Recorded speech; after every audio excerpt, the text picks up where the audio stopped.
She's the magpie. I'm the peacock. Welcome to the nation's only 501c3 nonprofit design house, Magpies and Peacocks.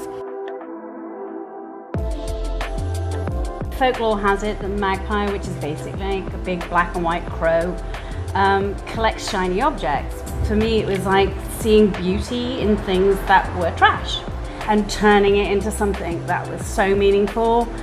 It just seemed like it was a really appropriate tool. Which is when it becomes the peacock. Right. Yeah. So the peacock, easy metaphor for flamboyant, beautiful, gorgeous. It seemed like a good metaphor for the beginning of the brand. We want that full circular aspect to every part of the industry, and it really embodies our corporate culture from beginning to end. Yeah. We are the nation's only nonprofit design house that upcycles textiles. We take post-consumer textiles, whether it's ends of bolts, scraps of fabric, and accessories. We repurpose them where waste becomes a resource and not waste, to disrupt the horrific waste that we have in the fashion industry, and not just on the textiles, but we attacked it from every way. Workforce development, how things are made, how they're shipped. That's what we do. Magpies and Peacocks has created an organization that nurtures young emerging designers. They educate them. They divert waste, post-consumer waste, from going into the landfills. And what they've done here is quite magical. And all at the same time, we've been able to make the planet a better place for all of us to live in. So we have a program where we work strictly with emerging designers and artists. If we catch them junior, senior year, university, post-grad, we know that they're going to start with sustainability in mind. For me, sustainability is also about taking what we currently have and giving them second lives. Being able to take pieces that you can use in multiple ways, wear in multiple ways. You're going to get longevity out of them. You know you're buying something of quality and not just because it's on trend.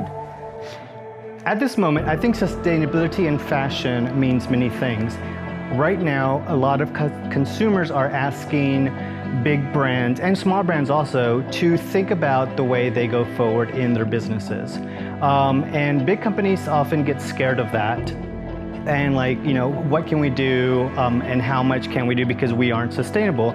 Well, I feel that taking small steps and having a long-term goal, and everything from the way things are shipped, your sourcing, you can change small things at a time. And if your vendors are hearing, your suppliers are hearing that you are requiring this because your customers are requiring it, then it makes it more easy for an industry as a whole to change their ways. I know you know, but just in case, most of your clothing is made by women and children, paid less than $3 a day, usually manufactured in horrible conditions. We're here to flip that script. So we work with marginalized communities, everywhere from females only to LGBTQIA, transgender, and anyone in between, and we give them economic empowerment. We are so happy and so proud and humbled to announce we're partnering with the City of Houston, the Mayor's Office of Sylvester Turner, and their Anti-Human Trafficking and Domestic Violence Division, and we're going to have a maker collective where we're directly hiring and training people to make and design with us. This is a huge thing for survivors of anti-human trafficking and domestic violence. We have a whole textile resource library. They get to be the creative person they've always wanted to be, and they're doing right again by people, profit, planet, by the environment. It's about making life changes. Upcycling waste as a resource is about to be a game changer for your life, and everybody can get on board with that. One of the ways I have changed my creative process after working with Magpies and Peacocks for so long is that before I used to, yes, use sustainable materials, but I used to always just buy stuff as well. And now before I make a project, whether it be art or fashion, I think, what can I repurpose first, and then buy supplemental materials. Working with them has taught me to look at my wardrobe and see, it's not just about the style or what's trending. I've grown so much as an artist and a designer since I've gotten involved with Magpies and Peacocks. They have allowed me to create a collection from scratch. I've worked in the vintage industry for the past 20 plus years, but I've collected vintage for 35 years, and I've upcycled it for almost as long. And I've been doing that and having collections and presenting collections, but I've never actually produced a collection from scratch. And their program has allowed me and given me the opportunity to work with these fabrics that have been donated to them to create a brand new collection. And I'm extremely excited about that growth. They provide such a nurturing environment for new artists and also designers. And I'm happy to see where this new collection for the After Dark 2020 event takes us. So as awesome as we are, you know it's not just Sarah Jane and I that make up Magpies and Peacocks. We have a tribe, because a tribe relates to kinship of a wonderful bank of designers and makers, volunteers, coordinators, and they're our family. So Clarence T. Lee and Renee Garza, our two lead designers. A lot of the fabulous things you see when we've been featured in WWD, Vogue, Elle, and all of that, that's our lead designers. So my grandmother on my dad's side was a seamstress, and never really paid attention to her, or never thought that I would be in the industry and how much of an influence she would have on me. I remember sitting under her sewing machine while she would sew, but it never dawned on me I would be in the industry doing this. This collection is definitely me. It's very minimalistic, but it's gonna be able to show the versatility of each piece. The color palette is very neutral. Again, I'm in black, so I pretty much stick to neutral colors and darker colors, and but there's gonna be a few pops of color here and there. Wanted to stick with fabrics that people either recognize, whether they have it in their wardrobe or not, and especially with menswear like silk. I don't think a lot of men wear silk. Before starting my collections with Magpies and Peacocks, I had spent over 20 years as a fashion celebrity stylist in New York, dressing celebrities and doing stuff for magazines, music videos, stuff like that. And it wasn't until I started working with them as an artist, I got the bug to start designing again. I had designed way back before I became a fashion stylist. And I saw other designers working on their collections, and it got me really inspired. So I was like, oh, let me make a dress or two. And now, 3 seasons into London Fashion Week and all of our events here at Magpies, it's really has grown so much more than I thought. And after I just thought I'd make 1 or 2 dresses just to for that inspiration from Magpies and Peacocks. So the new collection is really inspired by fairies.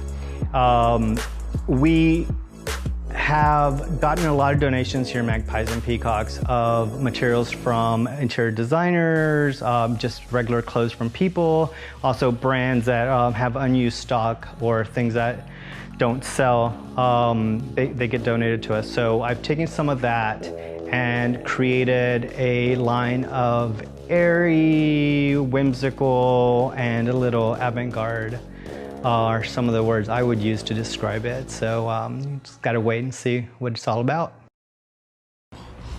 The good news about being a team is that we recognize that there are multi-facets to becoming a circular organization, and one part of that, not only in moving the ticket in terms of sensible and practical, sustainable manufacturing, is learning to love what you already own. And a big part of that has been vintage and vintage upcycling.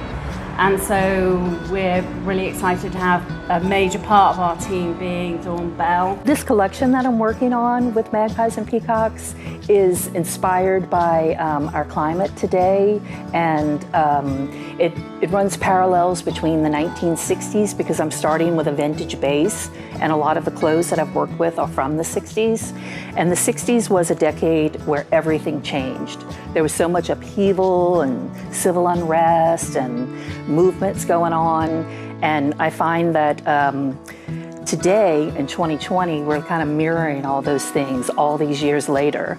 And my collection is going to tell that story, how those 2 years parallel each other. And I hope that it's called Counterculture.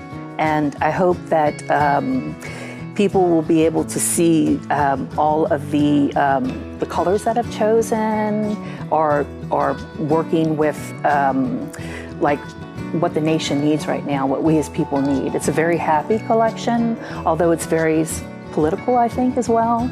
I'm really happy that I've had the opportunity to even create this collection during a pandemic. Let's talk about the business of circular fashion. We're looking at every aspect of what we do to be able to give back in some way. Well, for us, it's looking at it from not only the workforce development aspect, or looking at the designers of the future, but also how do we pack and manage our shipments? How do we work with customers in a way that takes our educational story so that our products can be effectively a vehicle for our message? For us, it's like, how can we do better? How can we do better and lead as an example? And that's, I think, probably at the essence of everything we do.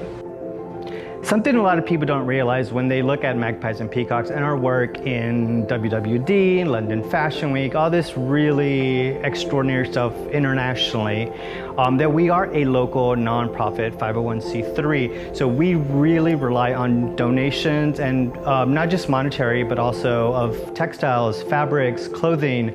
And every time you donate, it really helps the artists, the designers, jewelry makers, so many creatives, and also students from local colleges and stuff, to help them, us, and you guys be sustainable and really keep the word out and keep creating these amazing products that would be in any store. So please keep donating to us. Thank you. Another way of supporting Magpies and Peacocks is through donating fabrics, whether they are full bolts or end of bolts of fabric, scrap fabrics, and even clothing that you would have given away. If you are inclined to love the planet and you want to do more, you want to connect with us at Magpies and Peacocks, there's plenty of ways to do that. You can go to our website, magpiesandpeacocks.org, or you can actually shop our upcycled goods on the website as well. You can make a donation. We have company matching donations. We have a lot of ways for you to get involved, and the more people on board for using post-consumer waste and turning it into something beautiful, especially in the fashion industry, that makes us happy. This is needed. We've got to tackle this problem within the fashion industry that relates to all of us. So every dollar is appreciated. I know we look glamorous, but we take everything from $1 to 100 grand. Just saying. Look us up. We're on Instagram at Magpies Peacocks, Twitter at Magpies Peacocks, Facebook at Magpies Peacock. Thank you to all of our Houston, New York City, London, Los Angeles, our main ports of people, and Austin and New Orleans supporters. We really love everything you've done, from the scrap of fabric to the monetary. In particular, Houston Arts Alliance, the City of Houston Multicultural Affairs Office of Arts and Affairs, Houston First, and all of our big city leaders who really took the time and say, we're supporting them. We love it, we love it. And last but not least, of course, the Office of Anti-Human Trafficking and Domestic Violence as we branch into the Maker Collective. We would love to thank our executive board, Jerry, Tina, Tama, June, Suzanne, Kelly, Randy, Clarence, Renee, Ashia, Sarah Jane, Amy, Sarika, Sarah Sand, Peggy, Yvonne. You've been with us from the beginning, and we could not be here without you. So thank you. But stay tuned. We'll be posting on our Instagram and Facebook about Sustainable Fashion Week US. Not only see us, but the other tribe of sustainable designers. Kudos, Bridget. We love you guys. Can't wait to see you for Sustainable Fashion Week.